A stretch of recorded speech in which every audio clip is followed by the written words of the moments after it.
Boa tarde! Começa agora o Conexões dessa segunda-feira, dia 23 de setembro. E hoje nós vamos falar sobre as necessidades da cidade de Goiânia na área da saúde e como as propostas dos candidatos à Prefeitura de Goiânia atendem ou não a essas necessidades. Vem com a gente, o programa já está no ar.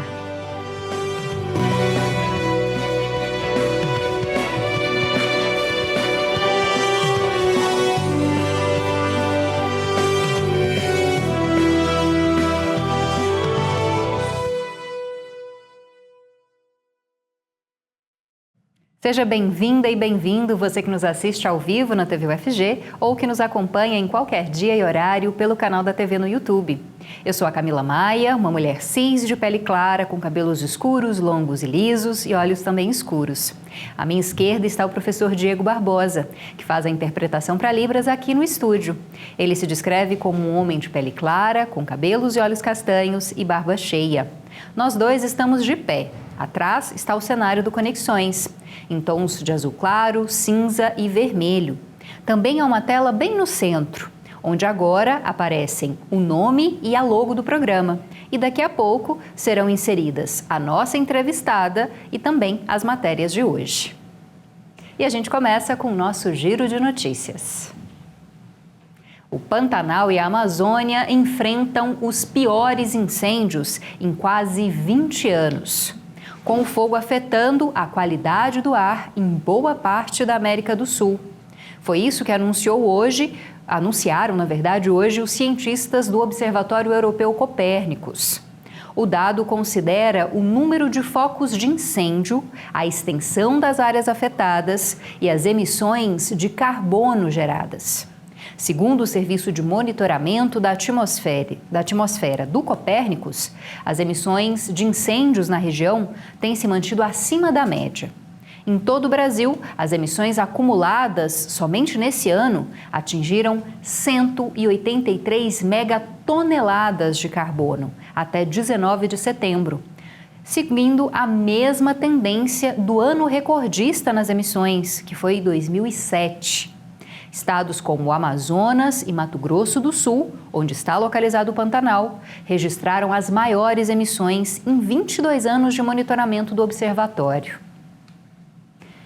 Bom, e um outro levantamento que foi divulgado hoje pelo Fundo das Nações Unidas para a Infância, a UNICEF, alerta para a importância de novos prefeitos e prefeitas investirem em medidas voltadas à resiliência climática e à garantia dos direitos de crianças e adolescentes. Aqui no Brasil, 33 milhões de pessoas com menos de 18 anos de idade enfrentam pelo menos o dobro de dias quentes a cada ano em comparação com os avós.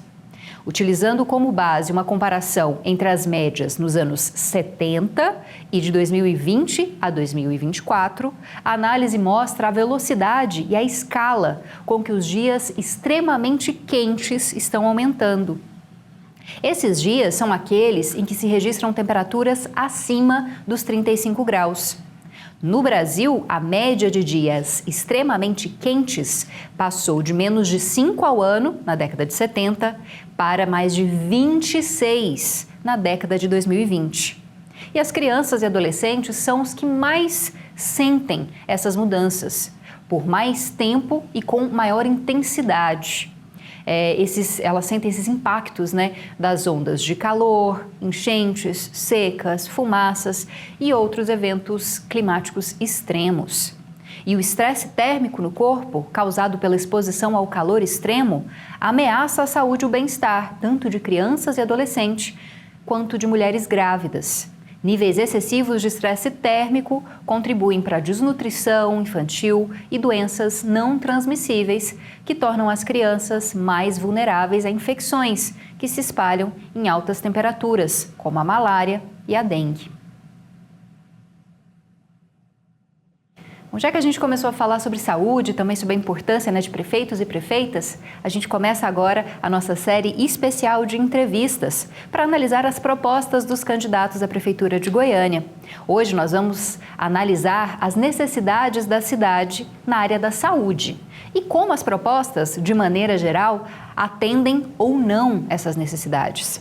E quem faz essa análise é a Laureana Vieira, que é enfermeira, especialista em saúde da família pela Fiocruz e mestranda em saúde coletiva aqui pela UFG. A Laureana vai aparecer aqui de forma remota, já apareceu para conversar com a gente. Muito obrigada pela sua presença, Laureana. Seja bem-vinda mais uma vez ao Conexões. Obrigada, boa tarde, bom dia a todos. Bom, para a gente começar, queria só que você fizesse uma rápida descrição física para o nosso público cego e de baixa visão. Certo, meu nome é Laureana, sou uma pessoa branca, estou usando óculos, uso um colar, um brinco, estou com os cabelos amarrados e tenho um sarda no meu rosto. Bom, para a gente começar, Laureana, a gente não tem muito tempo, né? A gente poderia ficar horas discutindo isso, mas de uma forma geral, você como especialista em saúde pública, como mestranda na área da saúde, como você analisa a cidade de Goiânia? Quais são as principais necessidades na área da saúde hoje, 2024? Então, essa pergunta é uma pergunta bem importante. Numa análise geral e inicial, a gente tem uma percepção assim, muito clara da necessidade de qualificação, né, e ampliação no campo da atenção primária à saúde na cidade. Né? E por que eu falo de atenção primária à saúde? Porque esse seria um nível de atenção que é porta de entrada para o Sistema Único de Saúde e que ele guarda atendimentos, tecnologias que são consideradas mais leves, mas que têm uma resolutividade grande, podendo aí, se for bem organizada, atender cerca de 80% das demandas. O que isso significa? Se eu tenho uma atenção primária que funciona, poucos, né, serão os que precisarão de uma atenção especializada. Então, é da média e alta complexidade. Então, é um ambulatório, um hospital, uma internação, que são os atendimentos que são um pouco mais onerosos para o sistema. Né? Então, se a gente consegue focar na atenção primária à saúde, com qualidade, com agentes comunitários de saúde, com especialistas qualificados para atenção primária, né, que a gente ainda tem esse problema não só aqui no Brasil todo, são muitos profissionais alocados ali na atenção primária, como se fosse um nível de atenção que não precisasse de especialização. Laureana. E aí a gente compromete esse tipo de atendimento. Laureana, pensando nos planos de governo de uma forma geral, a gente não tem como analisar um a um, então por isso a gente não vai citá-los, mas eles ficam disponíveis para você pode procurar na internet todos os planos de governo, né, que são obrigatórios que os candidatos apresentem. Bom, mas em relação, de forma geral, a gente vê que vários candidatos fazem referência ao programa Saúde da Família, de ampliação, de melhoria. Seria uma forma também de melhorar essa atenção à saúde primária? Então, eu achei bem interessante que realmente a maior parte das referências de propostas, aí mais ou menos 50% das propostas, são destinadas à atenção primária à saúde. Fiquei feliz, inclusive, ao analisar. Porém, quando você vai esmiuçar as propostas e ver a que cada uma se refere, percebe-se que, na construção desse plano, pessoas que não são especialistas na área acabaram fazendo essa construção. Né? Assim, são elencadas, por exemplo, ações que já são ações de competência da atenção primária à saúde, como se fosse uma novidade, e às vezes sendo trazidas até num campo, em um eixo, sabe, diferente do que seria a atenção à saúde primária ou estratégia de saúde da família. Em alguns planos também, pelo menos em 3, né, pelo que eu me lembro aqui agora, há a citação da criação de um hospital municipal. Como é que você avalia essa municipalização? Né? A gente não tem um hospital municipal aqui em Goiânia, a gente tem hospitais estaduais. Isso seria realmente importante? Como é que você vê essas propostas? Olha, Goiânia é uma cidade que tem muitos hospitais.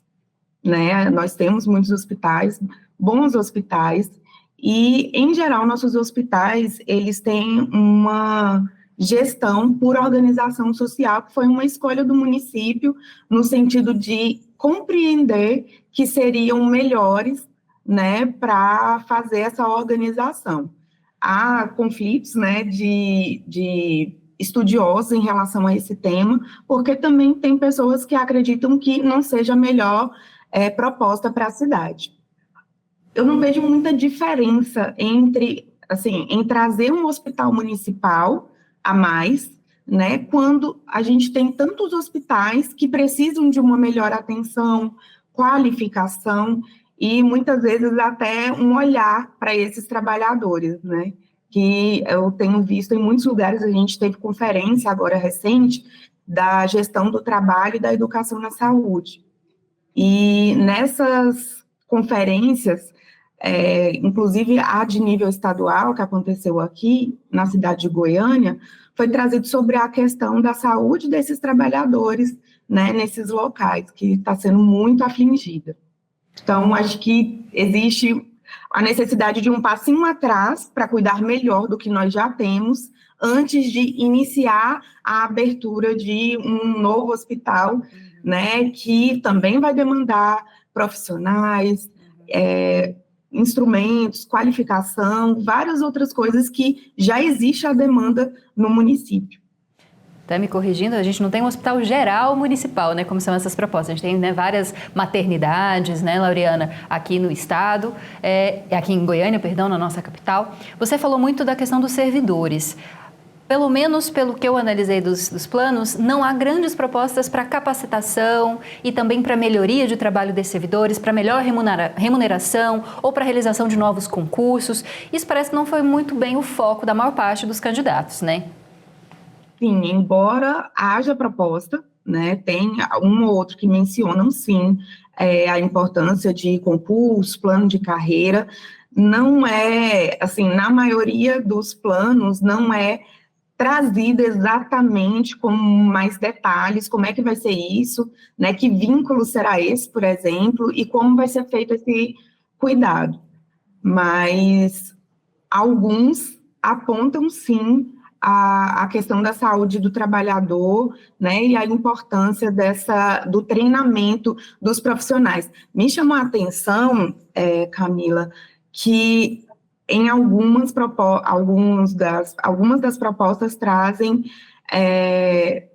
a fiscalização desses profissionais, né, do trabalho desses profissionais, e isso me deixou muito curiosa, né, como é que ia ser feito, se viria como uma penalidade, né, isso acabou ficando em aberto. Bom, e também há muitas propostas de ter um acesso mais facilitado da população, né, em relação à fiscalização ou a falar por meio de telefone. Existem várias propostas nesse sentido. Telemedicina também. Como é que você avalia isso? Hoje, existe uma dificuldade mesmo da pessoa que é atendida, do cliente ou usuário, né, dependendo de como eles prefiram chamar, eles acessem esse serviço? É necessário mesmo criar essas pontes mais diretas?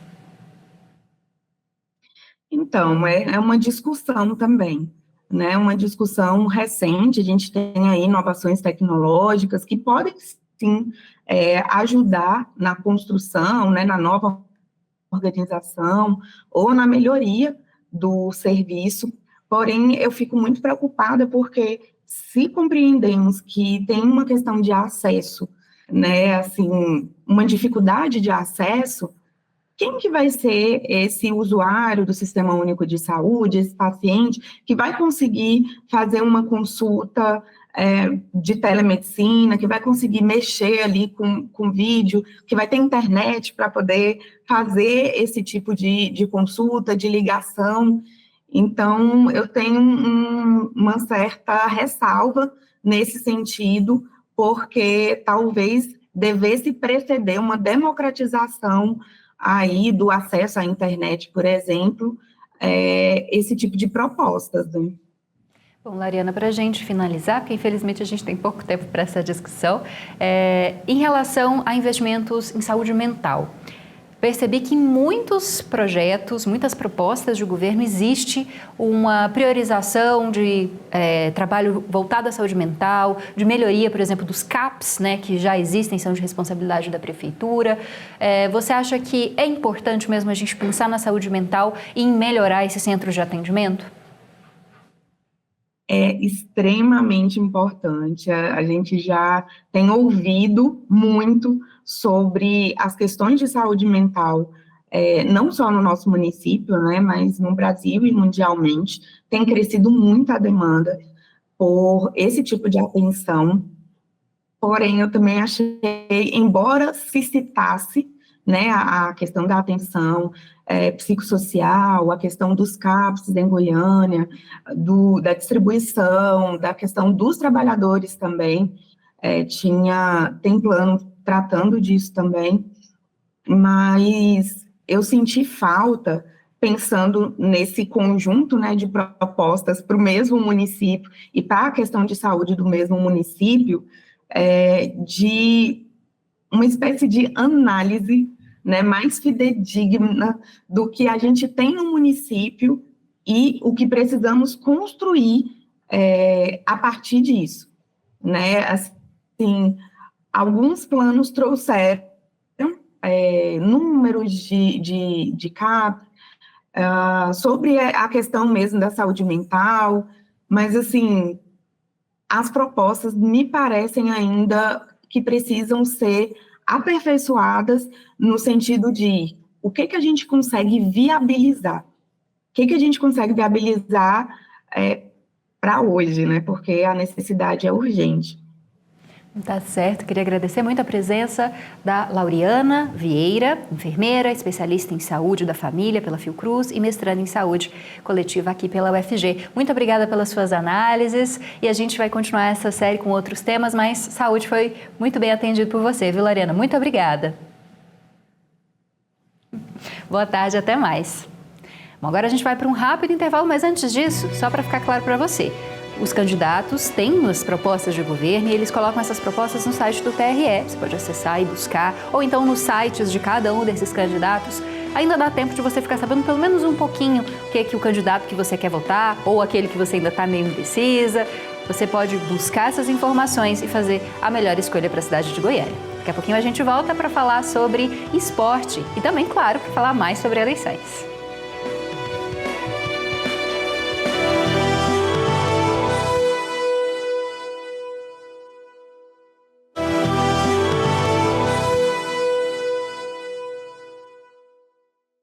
Estamos de volta com Conexões de hoje e continuamos a falar sobre eleições. Chegou a hora do nosso quadro Pode ou Não Pode e hoje a gente fala de um tema importantíssimo, as mentiras ou fake news. As eleições estão chegando, mas e aí? Você sabe o que pode ou não pode durante o período eleitoral?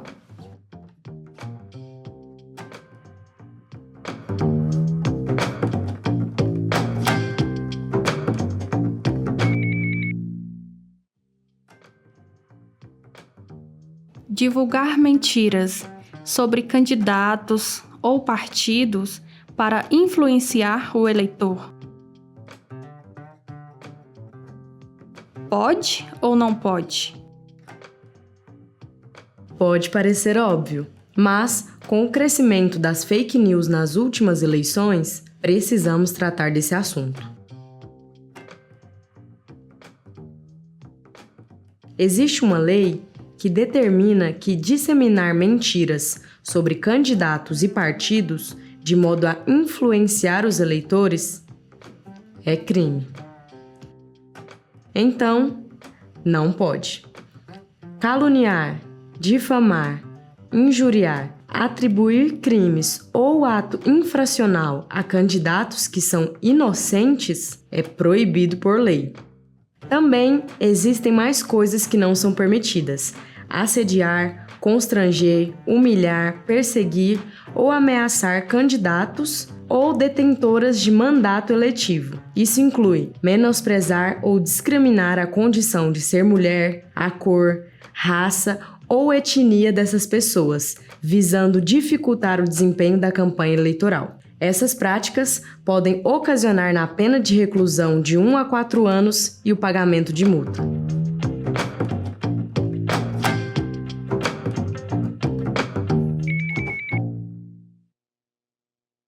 matéria especial para dizer para você o que pode, o que não pode nas eleições. Então tome cuidado aí na hora que você compartilhar aquela mensagem do WhatsApp, porque mentira, fake news nas eleições é crime eleitoral, viu? Até se você souber sobre alguma mentira sendo divulgada, pode denunciar para que a gente tenha uma eleição mais limpa, claro, né? E gostaria novamente de agradecer as duas estudantes da Faculdade de Letras que fazem esse quadro, a Ellen Itacarambi e também a Valquíria Silva. Agora a gente muda um pouquinho de assunto para falar de meio ambiente. E um novo incêndio destruiu uma área de aproximadamente 2.000 hectares, equivalentes a cerca de 3.000 campos de futebol, no Parque Nacional da Chapada dos Veadeiros, em Alto Paraíso de Goiás. E esse novo incêndio ocorreu no último final de semana. E ele é o terceiro registrado na unidade de conservação em apenas 2 semanas. Os brigadistas conseguiram controlar o fogo ontem. E o ICMBio suspeita que os incêndios tenham sido provocados por criminosos. Aproximadamente 100 pessoas fazem um trabalho de rescaldo, já que há preocupação com a possibilidade de que as chamas voltem mais uma vez.